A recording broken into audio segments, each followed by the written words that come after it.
Nightcore, a type of sound genre that you may have come across before. In recent years, due to the popularity of TikTok, we see a huge resurgence of Nightcore. By around the 2010s, it was at its prime. But where did the term Nightcore come from? Who invented the term? How did it become so popular? And where are the original creators now?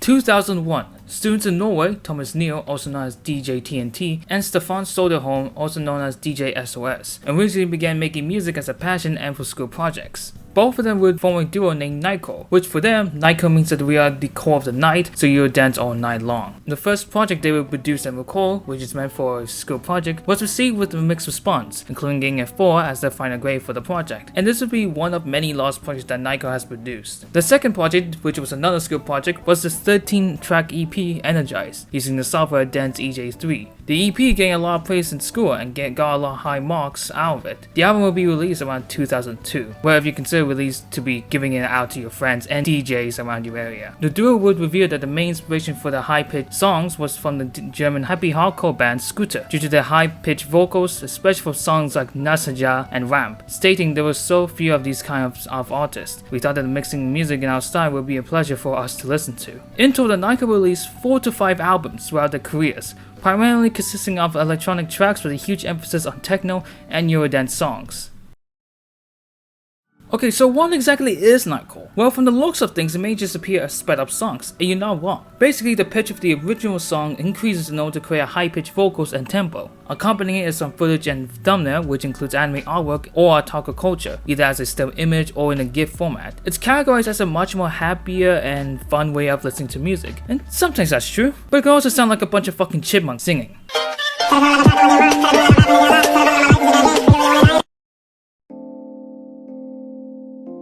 They started releasing their music online services like LimeWire, a file-sharing service for music. I wonder what they're doing now. Are you fucking kidding? However, around 2008, they released the songs on YouTube. One of the very first channels to do so was Mikhail6311, and you can tell this existed before any of us was born because of the Hatsune Miku artwork. One of Nightcore's major hits would be Dum Daddy Do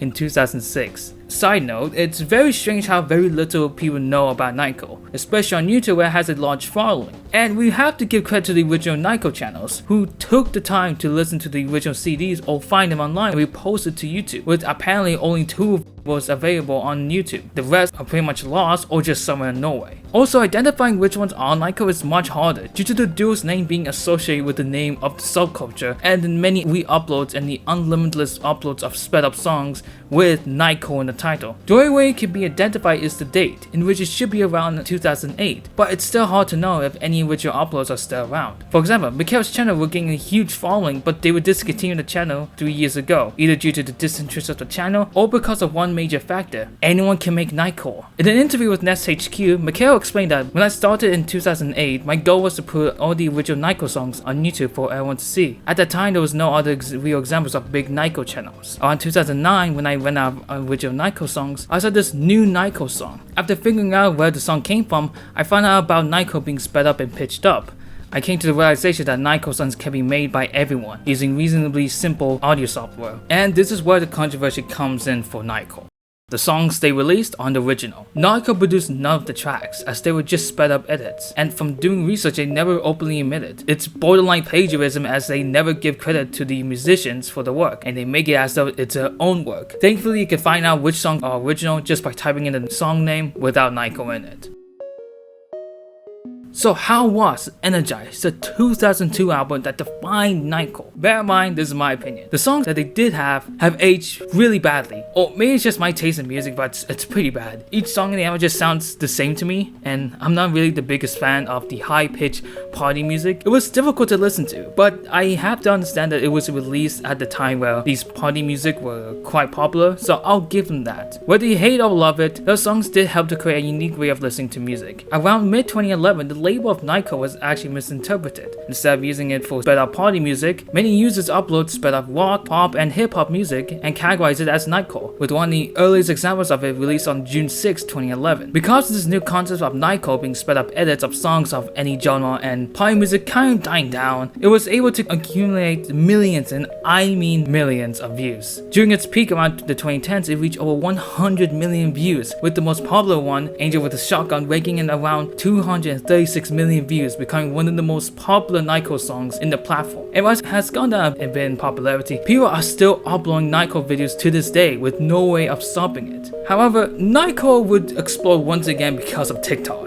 Around 2020, TikTok was booming in popularity, with a lot of the songs played performing really well. However, the music magazine company Pitchfork stated that much of the music that performs well on TikTok has been modified slightly, either sped up or slowed down, due to the fact editors really enjoyed sped up music, because edits with sped up audios are much more energetic and interesting to watch. And it is incredibly strong to this day as well, with many sped up songs just being titled sped up songs on YouTube and on TikTok, making it millions of views. Now, what happened to the duo? Well, it seemed that the duo disappeared around 2003, but around 2011, Nightcore would reappear again with a new release, Astra, playing another sped up song. Around that time, they would also create a Facebook and Instagram page. The Facebook is relatively popular, but can't say that for the Instagram page though. Actually, while doing research, I actually found the YouTube channels, with the only upload being Bad Guys. And guess how many subscribers they have?